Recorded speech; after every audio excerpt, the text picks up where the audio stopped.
اللہ آپ کی بچیوں کو قبول کر لے اور اللہ موت تک ان سے دین کا کام لے.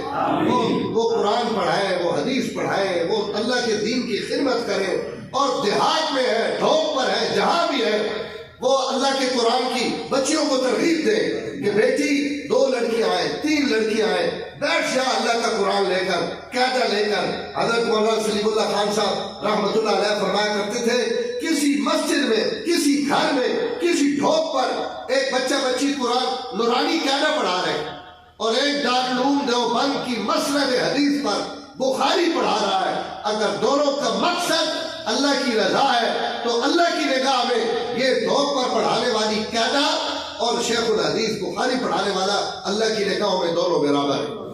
دونوں دین کا کام کر رہے ہیں، دونوں دین کی خدمت کر رہے ہیں. پھر اللہ تعالیٰ نے میرے اور آپ جیسے لوگ، ہماری کیا حیثیت ہے جی؟ ہم معاشرے کے گرے پڑے لوگ ہیں، ہم گنہگار لوگ ہیں. کوئی دکاندار ہے، کوئی زمیندار ہے، کوئی تاجر ہے. ہم کیا، ہم کوئی اولیاء اللہ کی اولاد تو نہیں ہے، اور نہ ہم نے بس کوئی تبلیغ میں لگ گیا، کوئی خانقاہ والے حضرات سے منسلک ہو گیا، کوئی کسی عالم کے پاس بیٹھ گیا، اس کو دین کا شوق پیدا ہوا، اس نے اپنے بچوں کو عالم بنا دیا، بیٹیوں کو عالم بنا دیا، اور ایک دین کا شوق لگ گیا. اور اس پر ہم تو کچھ لوگ بھی نہیں ہیں، ہماری کوئی حیثیت نہیں ہے.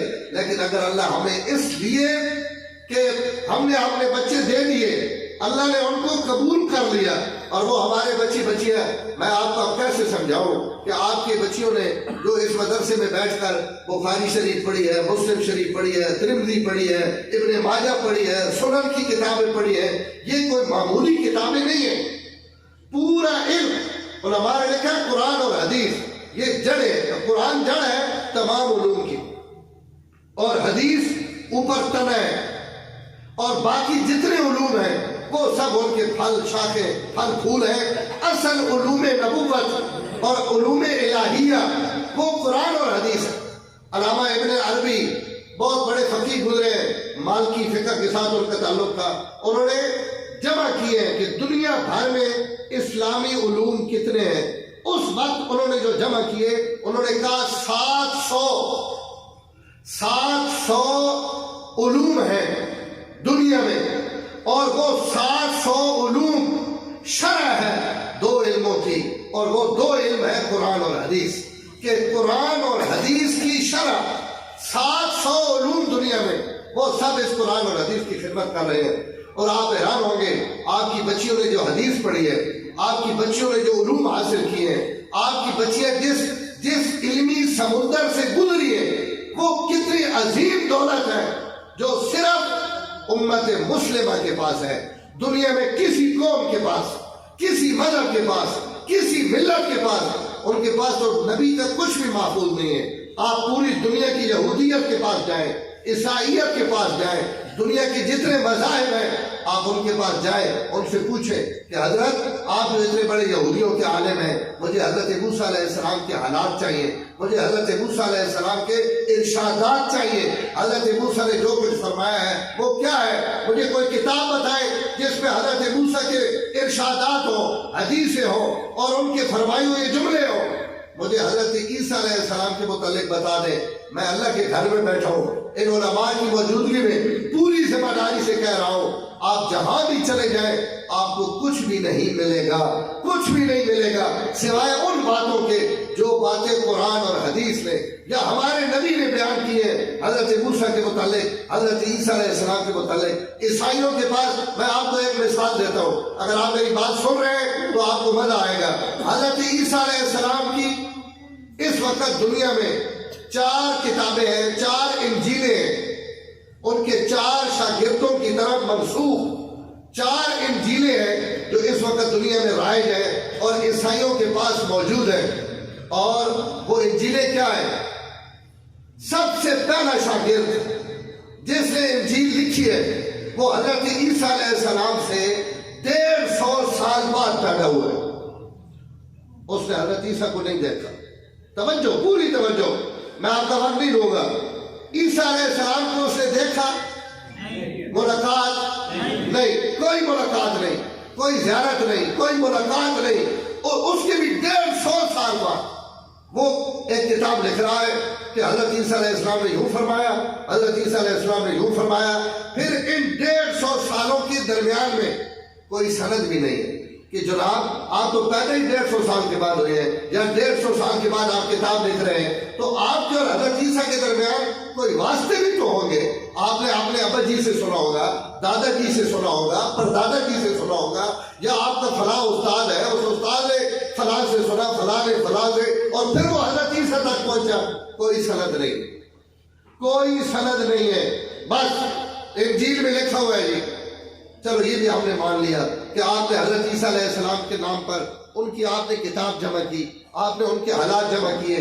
ان انجیلوں میں حضرت عیسیٰ علیہ السلام کے ملفوظات ہیں۔ عام طور پر حضرت عیسیٰ نے یوں فرمایا، یوں فرمایا، یوں فرمایا۔ اگر آپ چاروں انجیلوں میں حضرت عیسیٰ کے ارشادات جمع کریں تو علماء نے لکھا وہ 250 کے قریب ہے۔ کتنے جی؟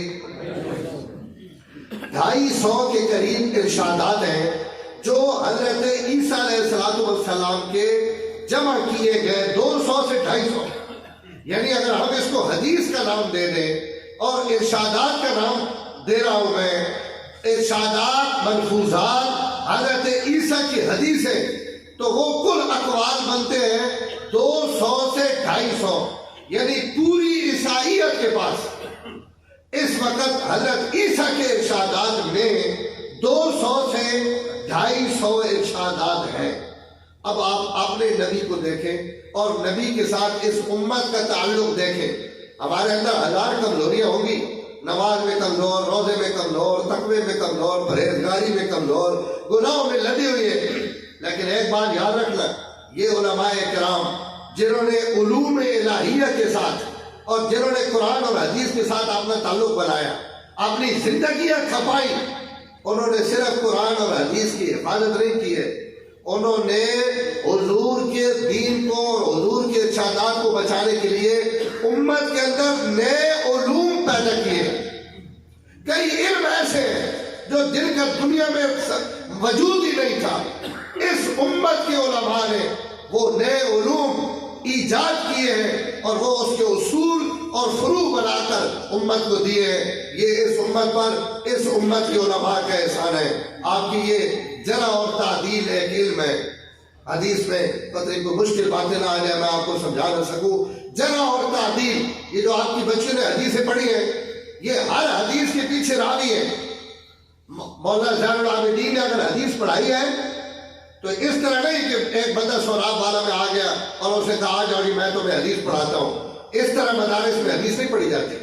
زین العابدین صاحب نے اگر حدیث پڑھائی ہے تو انہوں نے اپنی بچیوں کو اپنے استاد کا نام بتایا کہ بیٹا یہ کتاب تمہیں پڑھانے لگا ہوں، یہ میں نے فلاں استاد سے پڑھی ہے، اس استاد نے فلاں استاد سے پڑھی ہے، اس کا استاد یہ ہے، اس کا یہ ہے، اس کا یہ ہے۔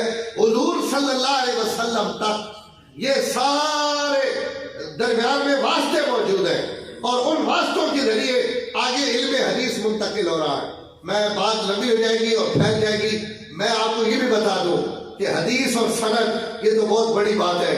اس امت نے حضور کی حدیثوں کی حفاظت کرنے کے لیے یہ بھی کیا ہے۔ حضور صلی اللہ علیہ وسلم نے ایک حدیث بیان کی، آپ نے فرمایا جنت میں جو سب سے آخری آدمی جائے گا وہ اس طرح جائے گا، جہنم سے نکلے گا، پھر وہ اللہ کی منت کرے گا کہ مجھے دروازے پر بٹھا دو، پھر منت کرے گا تھوڑا سا آگے کر دو، پھر منت کرے گا تھوڑا سا آگے کر دو، پھر اللہ اسے جنت میں داخل کریں گے اور داخل کرتے وقت اللہ کہیں گے دنیا سے 10 گنا بڑی جنت میں نے تجھے دے دی، تو وہ آگے سے ہنسے گا اور ہنس کر کہے گا کہ آپ رب العالمین ہو کر یا اللہ میرے ساتھ مذاق کر رہے ہیں، 10 گنا جنت مجھے کیسے مل گئی؟ تو یہ تو مذاق ہے جو آپ کر رہے ہیں۔ تو اللہ تعالیٰ فرمائیں گے میں مذاق نہیں کر رہا ہوں، میں نے تجھے جنت دی۔ حضور صلی اللہ علیہ وسلم نے یہ حدیث بیان کی تو آپ مسکرائے کہ یہ بات سن کر اللہ تعالیٰ بھی مسکرائیں گے اس آدمی کی، حضور بھی مسکرائے۔ اب یہ حدیث جب دارالحدیث میں پڑھی اور پڑھائی جاتی ہے تو استاد اپنے شاگردوں کو حکماً یہ کہتا ہے کہ اس حدیث پر میں بھی مسکرانے لگا ہوں اور تم نے بھی مسکرانا ہے، کیونکہ صرف حدیث نہیں پڑھنی، اس حدیث کے بولتے وقت جو میرے نبی کا عمل تھا قیامت تک ہم نے اس عمل کی بھی حفاظت کر 1400 سال پہلے ایک بات وقت حضور مسکرا رہے ہیں. آج 1400 سال کے بعد دارالحدیث میں بچہ اور بچی جب وہ حدیث پڑھ رہی ہے تو وہ اسی طرح مسکرا رہی ہے جس طرح حضور مسکرائے تھے، تاکہ حدیث بھی پڑھ لے اور اس عمل پر عمل بھی کر لے جو اس حدیث کے ارشاد فرماتے وقت حضور صلی اللہ علیہ وسلم کی حالت اور کیفیت تھی. حضرت انس حدیث پڑھا رہے ہیں اپنے شاگردوں کو، اور حدیث پڑھاتے وقت انہوں نے یہ بیان کیا کہ میں نے حضور صلی اللہ علیہ وسلم کو ہاتھ ملایا، اور جب میں نے ہاتھ ملایا تو حضور کی ہتھیلی اتنی نرم تھی کہ ما مسست دیباجا ولا حریرا الین من کف رسول اللہ صلی اللہ علیہ وسلم.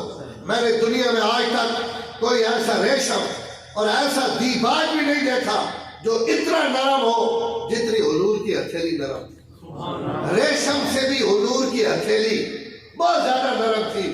اور میں نے یہ ہاتھ حضور کے ہاتھ میں دیا تو ایک شاگرد نے کہا حضرت ہم یہ سعادت تو حاصل نہیں کر سکے کہ ہم اپنا ہاتھ حضور کے ہاتھ میں دیں، لیکن یہ سعادت تو حاصل کر سکتے ہیں کہ جو ہاتھ حضور کے ہاتھ کے ساتھ لگا ہے اس ہاتھ کے ساتھ ہمارا ہاتھ بھی لگ جائے. آپ ہاتھ بڑھائیں، آپ ہاتھ بڑھائیں، ہم آپ کے ہاتھ پر ہاتھ رکھتے ہیں. حضرت انس سے ہاتھ آگے بڑھایا، تمام شاگردوں نے اس ہاتھ کے ساتھ ہاتھ ملایا کہ یہ وہ ہاتھ ہے جو ہاتھ حضور کے ہاتھ کے ساتھ ملا ہے. یہ 1400 سال گزر رہے ہیں. حضرت انس کے شاگردوں نے جب اپنے شاگردوں کو یہ حدیث سنائی تو انہوں نے کہا ہم نے حضرت انس سے مسافہ کیا تھا. ان کے شاگردوں نے کہا حضرت ہم وہ ہاتھ تو نہیں دیکھ سکے جو ہاتھ حضور کے ہاتھ میں گیا تھا، لیکن وہ ہاتھ تو ہمارے سامنے ہے جس نے حضور کے صحابی کے ہاتھ کو پکڑا ہے. آپ ہاتھ آگے کریں، ہم آپ کے ہاتھ پر اپنا ہاتھ لگائیں. حضرت انس کے شاگردوں نے اپنے شاگردوں سے ہاتھ ملایا، ان شاگردوں نے پھر اپنے شاگردوں سے ہاتھ ملایا. 1400 سال گزر رہے ہیں. آج بھی یہ حدیث جب پڑھی اور پڑھائی جاتی ہے تو استاد اپنے شاگردوں کے ساتھ مسافہ کرتا ہے. اس حدیث کو کہتے ہیں مسلسل بالیدین یا مسلسل بالمصافہ. وہ حدیث جس حدیث کی وجہ سے 1400 سال سے مسافہ چل رہا ہے، یہ اس امت کا اعزاز ہے.